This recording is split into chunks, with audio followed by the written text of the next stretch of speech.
यह कहानी है एक ऐसी बेटी की जिसने माँ की ममता खोई, पिता का साया खोया, पर हिम्मत, विश्वास और अपने सपनों को कभी नहीं खोया।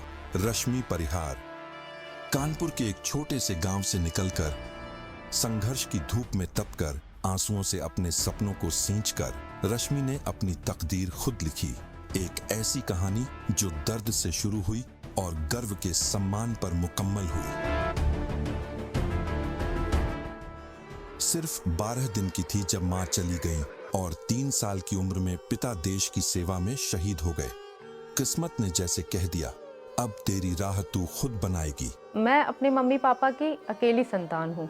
मेरे जन्म के तुरंत बाद ही मेरी माताजी का देहांत हो गया। लगभग 10-12 दिन की थी तब मैं। तो मेरी नानी मुझे अपने साथ लेके गई। तो मैं अपनी नानी के यहाँ लगभग 3 साल रही, क्योंकि मेरे पापा आर्मी में थे। मैं 3 साल की थी जब मेरे पिताजी शहीद हुए और उसके बाद मेरे जो वारिसदार हैं वो मेरे दादाजी बने। तो उसके बाद मैं अपने दादाजी के साथ रहने लगी और मेरे दादाजी पुलिस में थे। तो एक दिन ऑन ड्यूटी उनका भी एक्सीडेंट हो गया। 2003 में जब दादाजी भी ड्यूटी पर शहीद हो गए तो दुनिया ने कहा, अब ये बच्ची टूट जाएगी। पर रश्मि परिहार ने टूटना नहीं चुना। उसने अपने आंसुओं को इरादों की स्याही बना दिया। खुद से वादा किया, मैं वो वर्दी जरूर पहनूंगी जो मेरे पिता और दादा ने गर्व से पहनी थी। ये वर्दी ऐसी थी जिसमें स्टार थे। हम लोग स्टार को देख के अट्रैक्ट होते थे। जब हमारे यहाँ गश्त होती थी, पैदल गश्त, तो वो देख के मुझे ये लगता था कि बस ये वर्दी लेनी है। ये मेरा ड्रीम जॉब था। वो पढ़ती रही, गिरती संभलती रही और जब दुनिया ने शक की नजर से देखा तो उसने अपने कर्मों से जवाब दिया।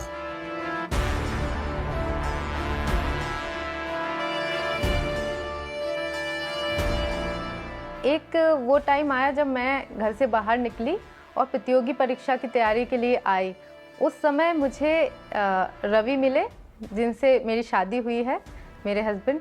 तो मेरी शादी तय होने के बाद कई बार ऐसा हुआ कि मेरे ऊपर शादी का दबाव भी आया कि जल्दी शादी करनी है। पर जब मैं अपनी चीज़ों पर अडिग रही कि नहीं, मैं शादी नौकरी करने के बाद ही करूँगी, नौकरी लगने के बाद ही करूँगी, तो उन्होंने इस चीज़ में मेरा हमेशा सहयोग दिया।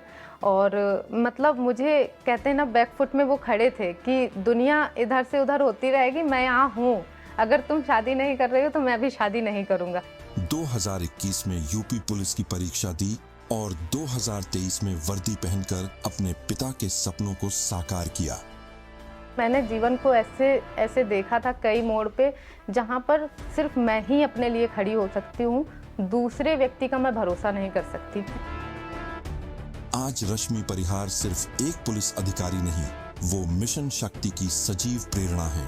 उत्तर प्रदेश सरकार की वह ऐतिहासिक पहल जो हर नारी के भीतर सुरक्षा, सम्मान और स्वावलंबन की नई ज्योति जला रही है। अभी हर एक थाने में मिशन शक्ति केंद्र बन गया है। तो वहाँ पे जो महिला संबंधी अपराध होते हैं, मोस्ट ऑफ द फीमेल्स को ही दिए जाते हैं, जिससे महिलाएं अपनी समस्याएं पूरी तरह से हम लोगों को बता सकें। तो उनको ये भी बताना कि आप इस बात का बिल्कुल टेंशन मत लीजिए कि आपकी कोई पहचान जान जाएगा कि आप पुलिस से जुड़ गए, कि थाने चले गए, तो ये कुछ भी आपके साथ नहीं होगा।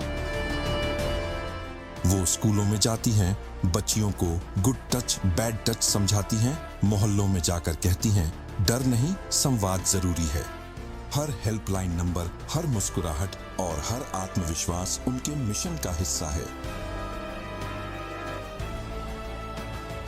रश्मि परिहार, एक नाम जो कहता है कि विपत्ति अंत नहीं, वो तो ईश्वर की दी हुई परीक्षा है, जिसे पार करके इंसान अमर हो जाता है।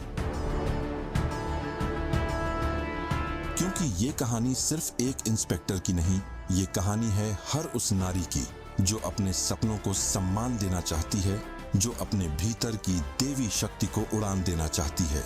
नारी शक्ति, नारी सम्मान, नारी स्वाभिमान।